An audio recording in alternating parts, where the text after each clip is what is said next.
Hello dear student, welcome. तो T Y BAF sem six के KT वाले बच्चे लोग कॉस्ट का पेपर सॉल्व करो तुम्हारे लिए। एकदम नकली पेपर आता है बच्चे लोग, ठीक है।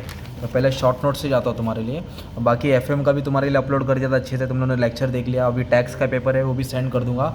टैक्स के लिए ज़रूरत है तो नंबर पर मैसेज कर दो, पूरा सॉल्यूशन दे दूंगा जिसको, ठीक है। प्यार से गुरु दक्षिणा दे देना आप लोग। आ जाओ। तो सबसे पहली वाली बात तो भाई, एक तो बजटिंग वाला तुमको आंसर बताया था, वेरिएंस वाला मतलब standard costing, break even point डाल सकते थे भाई। 3 आंसर इधर ही मिल गया। और सबसे पहली बात है ना, लास्ट क्वेश्चन की अगर बात करूँ ना, तो क्वेश्चन नंबर 4 में ना फ्लेक्सिबल बजट आया था तुमको। फ्लेक्सिबल बजट ये भी नकली सम था, और एक कैश बजट, ये डिक्टो सेम सम था जो मैंने ग्रुप में डाला था ना तुमको, जिसको मैंने अपलोड नहीं किया था, लीक करके डाला था। सेम क्वेश्चन था, सिर्फ इन्फॉर्मेशन जाता था। तो 15 मार्क इधर मिला तुमको बच्चे लोग। पोस्टिंग क्या रहेगा, पास हो जाएगा। फिर दूसरा क्वेश्चन क्या है मालूम है आप लोग को? दूसरा क्वेश्चन क्या है, एक तो स्टैंडर्ड कॉस्टिंग का ये वाला टॉपिक है, और एक ये वाला है। ये एकदम इजी था। 3 मटेरियल का फॉर्मूला, 3 लेबर का, और सेल्स में 5 था। दोनों में सेम था, मल्टीप्लाई करके डालेंगे आंसर आ जाएगा। जिसने फॉर्मूला सॉल्व किया उसको आ जाएगा, राइट। इसमें रिवाइज भी निकालने का था, ओके। एक ये इजी हो गया। और सबसे पहला इधर बच्चे लोग मार्जिनल कॉस्टिंग का सम आया, फार्मूला वाला सम था। अपन ने अलग अलग फार्मूला याद करके प्रैक्टिस किया था ना वो। और उसके ऑप्शन में मैनेजरल कॉस्टिंग का था।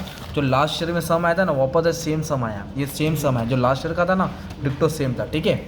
अभी तुम लोग का रही बात, तो सबसे पहले बेकार तो इसमें क्या है, पहले ट्रू ऑफ ऑब्जेक्टिव्स लिख लेते हैं। Cost of product which is determine under standard cost system, तो उसको बोलते हैं pre determined cost. Company use only one type of material, एक ही मटेरियल है, and which of the following variance cannot be found, तो यील्ड वेरियंस नहीं आएगा। Contribution बोलो तो सेल माइनस वेरिएबल कॉस्ट होता है। और fix variable cost classification as special sequence in the preparation of, तो फिक्स वेरिएबल कॉस्ट, तो ये सब किस में बनता है वेरिएबल कॉस्ट? फ्लेक्सिबल बजट में काम आता है। किस में काम आता है? फ्लेक्सिबल बजट में। और flexible budget takes into fix variable semi, ये तीनों लेता है। ये नहीं लेता, तीनों लेता है। और as the unit manufacture decreases, variable per unit क्या होगा, इंक्रीज हो जाएगा।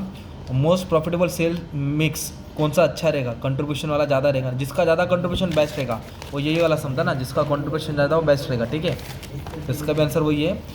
प्लानिंग और टूल कंट्रोल में कौन सा मैनेजमेंट इस्तेमाल होता है? बजट इस्तेमाल करते हैं। टाइम वेरियंस बोला था, तो स्टैंडर्ड और माइनस एक्चुअल और स्टैंडर्ड रेट, ये फॉर्मूला हो सकता है। और ब्रेक इवन पॉइंट मतलब फिक्स यूनिट बोला था, तो मैंने क्या, यूनिट में कभी भी कंट्रीब्यूशन आता है, यूनिट में कभी भी कंट्रीब्यूशन आता है। Fix cost divide by contribution, ये वाला आंसर था बच्चे लोग, है ना। अभी मैच ऑफ फॉलोइंग कैसे आए, थोड़ा याद कर लो इसको, कॉपी ले लेना। Imputed cost, national cost, standard cost, pre determined cost, exhaustive cost, इसमें काम आता है फर्स्ट वाले में।